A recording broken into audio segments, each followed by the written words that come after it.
नमो नमः.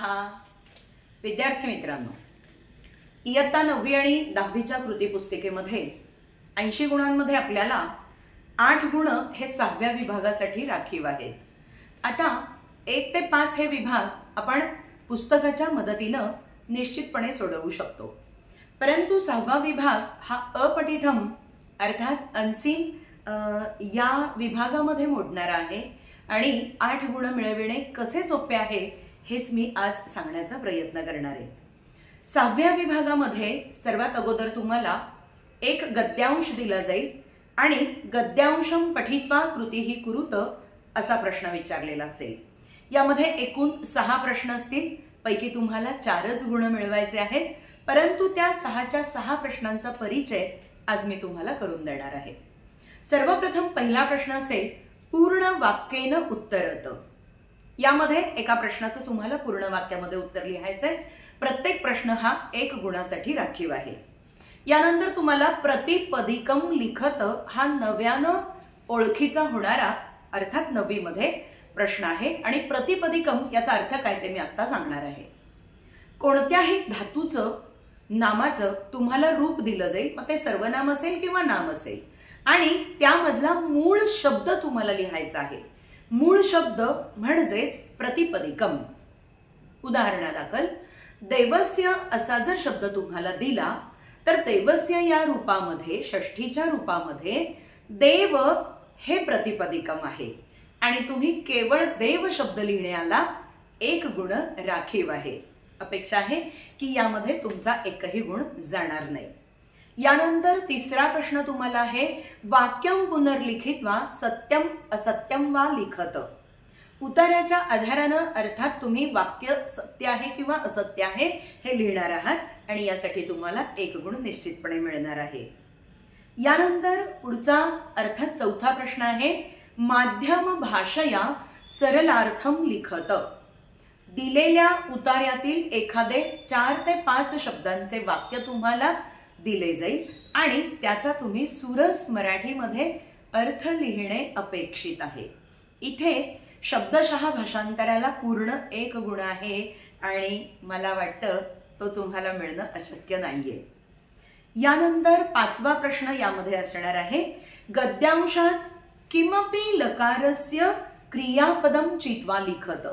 आता तुम्हाला 8वी पासून लट लकार, लंग लकार, लोट लकार, विधिलिंग लकार, लुट लकार, लिट लकार हे सगळे लकार झालेले आहेत आणि त्यातलंच कोणतं तरी एखाद्या लकाराचं क्रियापद विचारलं जाईल आणि तुम्ही केवळ त्याचं नाव लिहिणं अपेक्षित आहे. फॉर एक्झाम्पल पठती, द आन्सर इज लट लकारः. आगच्छतु लोट लकारः. दद्यात् विधिलिंग लकारः. अशा प्रकारे त्या प्रश्नाचं उत्तर लिहिल्यास तुम्हाला 1 गुण मिळू शकतो. आणि शेवटचा यामधला 6वा अर्थात प्रश्न आहे कारक परिचयम कुरुत. कारक परिचय हा पण प्रश्न बऱ्याचदा विद्यार्थ्यांना पडतो की नेमकं कारक म्हणजे काय. तर आपल्याला प्रथमा ते संबोधन या ज्या 8 विभक्ती आहेत, खरं तर 7च आहेत, पण 8वी संबोधन यामधला कोणताही एक शब्द तुम्हाला विचारला असता त्या शब्दाचं वाक्यातलं कोणतं स्थान आहे हे सांगणं, वाक्यामध्ये त्या विभक्तीचा उपयोग काय होतो याला कारकार्थ असं म्हणतात. उदाहरणार्थ रामः शब्द असेल तर तुमचं उत्तर आहे रामः यामध्ये कारक आहे कर्ता.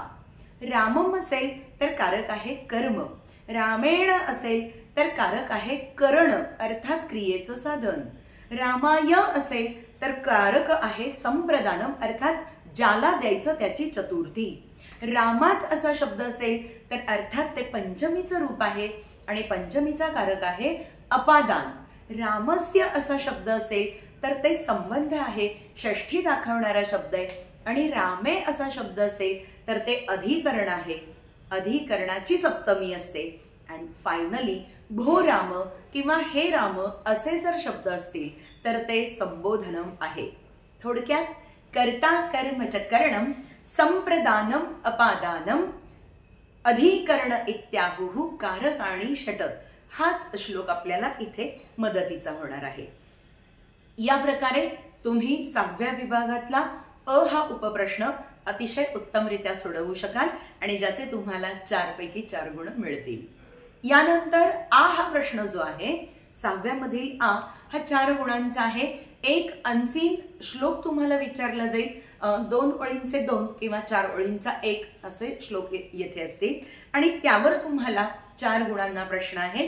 पहिला प्रश्न त्यामध्ये असणार आहे पूर्ण वाक्य न उत्तरत तुम्ही श्लोकाचा यथार्थ आणि अन्वय लावून या प्रश्नाचं उत्तर सहजगत्या लिहू शकता।